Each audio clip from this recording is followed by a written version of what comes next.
இன்றைக்கி நம்ம ஒரு ஹேர் ஆயில் தான் பார்க்க போகிறோங்க.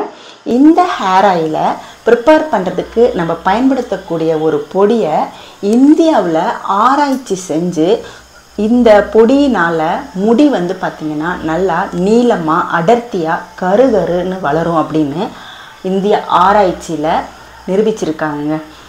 இந்த ஒரு பொடியை வச்சு நம்ம செய்கிற ஹேர் ஆயில் நம்மளுடைய ஹேரை க்ரோத் பண்ணி நல்ல ஒரு ரிசல்ட்டை கொடுக்குன்னு நிரூபிச்சிருக்காங்க. அந்த நிரூபிக்கப்பட்ட ஹேர் ஆயிலில் நம்ம ஒரு பொடியை சேர்க்க போகிறோம், அதோட இன்னொரு பொருளும் நம்ம சேர்க்க போகிறோங்க. இந்த ரெண்டு பொருளை வச்சு தான் இந்த ஹேர் ஆயிலை நம்ம ப்ரிப்பேர் பண்ண போகிறோம். வாங்க இந்த ஹேர் ஆயில் எப்படி ப்ரிப்பேர் பண்ணுறது அப்படின்றத நம்ம இப்போ பார்க்கலாம்.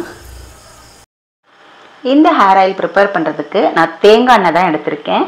நீங்கள் தேங்காய் எண்ணெய் விளக்கெண்ணெய் ரெண்டுமே கூட சேர்த்துக்கலாங்க, பாதி பாதியாக சேர்த்துக்கலாம். நான் வந்து வெறும் தேங்காய் எண்ணெய் தான் சேர்க்க போகிறேன்.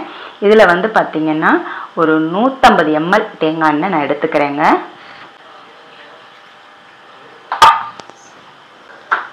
இப்போது இந்த தேங்காய் எண்ணெயில் நம்ம சேர்க்கக்கூடிய அந்த பொடி பார்த்திங்க அப்படின்னா கரிசலாங்கண்ணி பொடிங்க.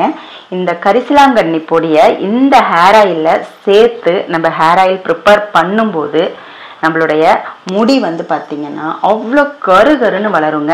இப்போது ஒரு 2-3 டீஸ்பூன் அளவு நம்ம இதை சேர்த்துக்கலாம். இந்த ஹேர் ஆயிலில் சேர்த்துருக்கிற இந்த கரிசலாங்கண்ணி பொடியை பற்றி இந்திய ஆராய்ச்சி கூடத்தில் வந்து நிரூபிச்சிருக்காங்க. இந்த ஆயில், இதில் செய்கிற ஆயில் வந்து பெஸ்ட்டாக இருக்குன்னு. அது எப்படி அப்படின்னா எலிகளுக்கு வந்து அதை பயன்படுத்தியிருக்காங்கங்க. ஒரு குரூப் ஆஃப் எலிகளுக்கு கரிசலாங்கண்ணியில் செய்த ஆயிலை வந்து அப்ளை பண்ணியிருக்காங்க. அதோட முடியெல்லாம் ஷேவ் பண்ணிவிட்டு அப்ளை பண்ணியிருக்காங்க. இன்னொரு குரூப் ஆஃப் எலிகளுக்கு அதே மாதிரி ஷேவ் பண்ணிவிட்டு மினாக்சிடில் அப்படின்ற ஒரு இதை வந்து தடவி விட்டுருக்காங்க. அடுத்து வந்து பார்த்திங்கன்னா ஒரு 3 மாதத்தில் மினாக்சிடில் வந்து தடவுன எலிகளோட க்ரோத் வந்து கம்மியாக இருந்திருக்கு. அதே கரிசலாங்கண்ணி ஆயிலோட எலிகளுக்கு வந்து முடி வந்து ஜாஸ்தியாக இருந்திருக்கு. அடுத்து வந்து பார்த்திங்கன்னா அதை கொடுக்குறத நிப்பாட்டிட்டு விட்டுருக்காங்க. ஒரு வாரத்தில் பார்த்திங்கன்னா மினாக்சிடில் வளர்ந்த முடி வந்து பார்த்திங்கன்னா கொஞ்சம் கொஞ்சமாக கொட்ட ஆரம்பிச்சிருக்கு. பட்டு நம்ம கரிசலாங்கண்ணி பொடியில் செய்த ஆயில் வந்து பார்த்திங்கன்னா அதை தடவுன எலிகளுக்கு வந்து பார்த்திங்கன்னா முடி வந்து கொட்டவும் இல்லை, அதே மாதிரி வளர்ந்துக்கிட்டே இருந்திருக்கு. இந்த மாதிரி ஒரு ஆராய்ச்சியில் வந்து கரிசலாங்கண்ணியோட பயனை வந்து நிரூபிச்சிருக்காங்க. அந்த கரிசலாங்கண்ணியை வச்சு தான் இந்த ஹேர் ஆயில் நம்ம ப்ரிப்பேர் பண்ணுறோம். இதோட வந்து ஒரு பொருள் சேர்க்க போகிறோம், அதுவும் ரொம்ப முக்கியமான பொருள் தான். இதை வந்து ஆதிவாசி ஹேர் ஆயில் அப்படின்னு சொல்லுவாங்க இல்லையா, அவங்க வந்து இந்த பொருளை சேர்த்து தான் அவங்க வந்து இந்த ஹேர் ஆயில், அவங்க ப்ரிப்பேர் பண்ணுற ஹேர் ஆயிலை செய்கிறாங்க.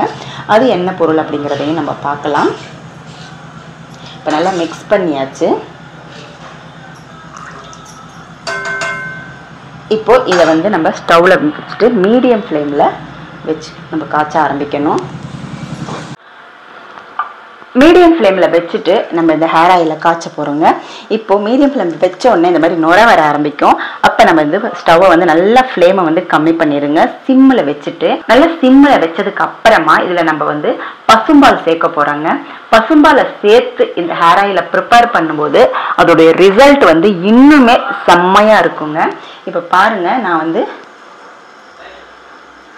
ஒரு 50 ml பசும்பால் ஊற்றினா போதும். ஊற்றிட்டு நல்லா மிக்ஸ் பண்ணிக்கிட்டே இருங்க. இப்போது இதில் இருக்கிற சொடசொடப்பெல்லாம் அடங்கணும். பசும்பாலை தண்ணி ஊற்றாமல் நீங்கள் சேர்த்துக்கணுங்க.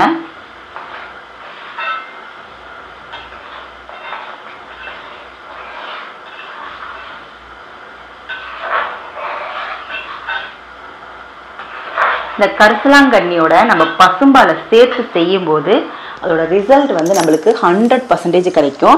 இதில் இன்னொரு பொருள் நான் சேர்க்க போகிறேங்க, பட் இது வந்து ஆப்ஷனல் தான், இருக்கிறதுனால நான் சேர்த்துக்கிறேன். இதில் வந்து பார்த்திங்கன்னா பீர்க்கங்காய் தோல், அதை வந்து நம்ம சேர்த்துக்கலாம். இந்த பீர்க்கங்காய் தோலும் நம்மளுடைய ஹேர் க்ரோத்துக்கு ரொம்பவே உதவி பண்ணுங்க.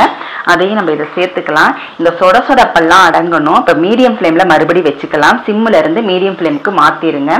மாற்றிட்டு சொடசொடப்பெல்லாம் அடங்குற வரைக்கும் நம்ம இந்த ஹேர் ஆயிலை வந்து காய்ச்சிக்கலாம். பால் எல்லாமே நல்லா ஆயிலோட மிங்கிள் ஆகி நல்லா சுண்டணும். அது வரைக்குமே நம்ம வச்சுக்கலாங்க. இந்த ஹேர் ஆயிலை நீங்கள் ப்ரிப்பேர் பண்ணி அப்ளை பண்ணிக்கிட்டு வரும் பொழுது நம்மளுடைய ஹேர் க்ரோத் பார்த்தீங்கன்னா செம்மையாக இருக்கும். காடு மாதிரி முடி வளருங்க. அதே மாதிரி பார்த்தீங்கன்னா கருகருன்னு முடி வளரும். கரிசலாங்கண்ணியுடைய தன்மையே பார்த்தீங்கன்னா முடியை நல்லா கருகருன்னு வச்சுருக்கோம். இதை வந்து பார்த்தீங்கன்னா 40 வயசில் நரமுடி வரப்போகுது அப்படின்னா அதை அப்படியே நல்லா தள்ளி போடுங்க. ரெகுலராக சின்ன வயசுலேயே இந்த நீங்கள் அப்ளை பண்ணிட்டு வரும்போது உங்களுடைய ஹேர் க்ரோத் வந்து செம்மையாக இருக்கும். வெள்ளை முடி அப்படின்ற பேச்சுக்கே இடமில்லாமல் இருக்குங்க. அந்த அளவுக்கு இந்த ஹேர் ஆயிலில் அவ்வளோ விஷயங்கள் இருக்குது. பாருங்கள், மீடியம் ஃப்ளேமில் தான் வச்சு நான் பண்ணிகிட்ருக்கேன். இந்த கலக்காமல் விட்டீங்க அப்படின்னா பொடி போய் அடியில் தங்கிடும். கரிசலாங்கண்ணி பொடி உங்களுக்கு கரிசலாங்கண்ணி இலை கிடச்சிச்சின்னா ரொம்பவே சூப்பருங்க. ஏன்னா நம்மளுக்கு வந்து ஒரிஜினலாக அப்படியே இருக்கும். இப்போ பொடி வாங்கி கலக்கிறது வந்து பார்த்தீங்கன்னா சில நாட்டு மருந்துகளை கடையில் வந்து ஏமாற்றிடுவாங்க. அதனால் நம்ம வந்து கரிசலாங்கண்ணி இலை கிடச்சிச்சின்னா ரொம்பவே பெஸ்ட்டான ரிசல்ட் நம்மளுக்கு கிடைக்கும். இப்போ நல்லா வந்து பால் நல்லா சுண்டணுங்க. இந்த 1 டம்ளர் பாலும் நம்ம ஊற்றின 150 ml தேங்காய் எண்ணெயும் சேர்ந்து நல்லா வந்து சுண்டி எடுக்கணும். நல்லா சுண்ட கொண்டு வரணும். பாருங்கள், அந்த இதெல்லாம் நல்லா கருகருன்னு ஆகிட்டு வருது பாருங்கள் நம்ம போட்ட கரிசலாங்கண்ணி பொடி.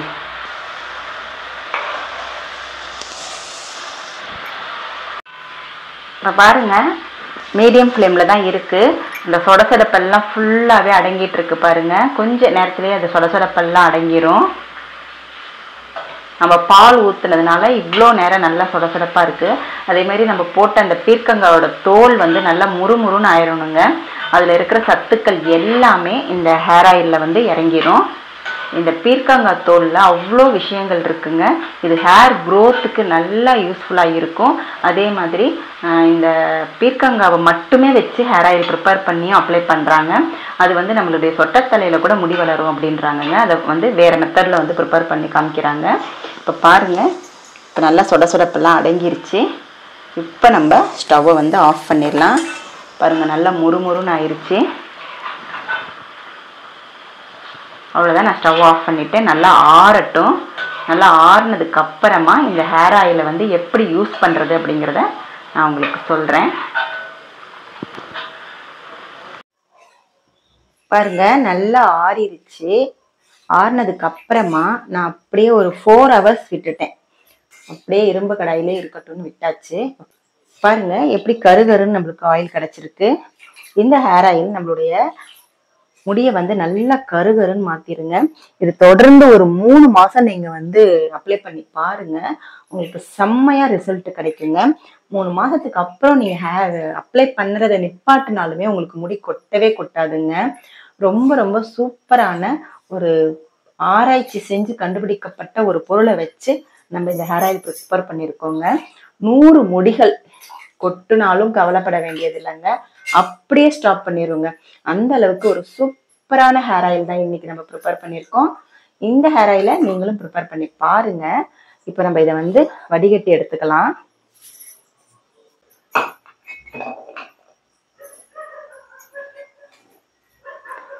வடிகட்டி வச்சு நம்ம வடிகட்டிக்கலாம்.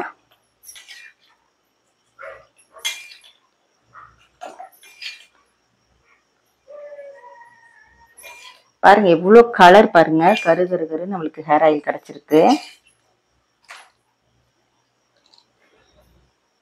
நல்லா ப்ரெஸ் பண்ணி விட்டீங்கன்னா உங்களுக்கு எல்லா ஆயிலுமே கீழே இறங்கிடும். பாருங்க நம்மளுக்கு சூப்பரான ஹேர் ஆயில் கிடைச்சிருக்கு. இந்த ஹேர் ஆயிலை நீங்க நல்லா வடிகட்டினதுக்கு அப்புறமா ஒரு பாட்டில்ல ஸ்டோர் பண்ணி வச்சிருங்க. இதை வந்து நீங்கள் எப்படி அப்ளை பண்ணலாம் அப்படின்னா, ரெகுலராக நீங்கள் ஹேர் ஆயில் அப்ளை பண்ணுறதா இருந்தாலும் நீங்கள் ரெகுலராக அப்ளை பண்ணிட்டு நல்லா தலைவாரிக்கலாம். இல்லை எனக்கு வந்து ஆயில் வைக்கிற பழக்கம் இல்லை அப்படின்றவங்க இதை அட்லீஸ்ட் வாரத்துக்கு 2 முறையாவது நம்ம தலை குளிப்போம் இல்லையா, அப்போ அதுக்கு முன்னாடி ஒரு 2 hours முன்னாடி இதை வந்து நல்லா அப்ளை பண்ணிவிட்டு சொதம்ப அப்ளை பண்ணுங்க. அப்ளை பண்ணிவிட்டு அப்படியே விட்டுடுங்க. ஒரு 2 ஹவர்ஸ்க்கு அப்புறமா நீங்கள் நல்லா ஷாம்போ இல்லை காய போட்டு நல்லா ஹேர் வாஷ் பண்ணிடுங்க. நல்லா கொஞ்சம் நேரம் மசாஜ் பண்ணணும். ஆயில் அப்ளை பண்ணிவிட்டு கொஞ்சம் நேரம் மசாஜ் பண்ணணும். அது ரொம்ப ரொம்ப முக்கியம். நல்லா ஸ்டோக்கெல்லாம் கொடுத்துக்கோங்க. அதுக்கப்புறமா நீங்கள் ஹேர் வாஷ் பண்ணிவிட்டு பாருங்கள், உங்களோட முடி வந்து நல்லா ஷைனிங்காக இருக்கும். அதே மாதிரி முடி நல்லா சாஃப்டாக மாற ஆரம்பிக்குங்க. அந்தளவுக்கு ஒரு சூப்பரான ஹேர் ஆயில் தான் இன்றைக்கி நம்ம பார்த்துருக்கோம். இது வந்து பார்த்திங்கன்னா உங்களுக்கு 100 முடிகள் கொட்டிகிட்டு இருக்கு அப்படின்னாலும் கவலைப்பட வேணாங்க, அப்படியே ஸ்டாப் ஆகிடும் ஹேர் ஃபால் வந்து. ஸோ இதை ப்ரிப்பேர் பண்ணி பார்த்துட்டு எப்படி இருக்குது அப்படின்றத கமெண்ட் செக்ஷனில் மறக்காமல் கமெண்ட் பண்ணுங்கள். இந்த வீடியோ உங்களுக்கு யூஸ்ஃபுல்லாக இருந்துச்சுன்னா நம்மளுடைய சேனலை லைக் பண்ணிக்கோங்க, நம்மளுடைய சேனலையும் சப்ஸ்கிரைப் பண்ணிக்கோங்க. தேங்க்யூ.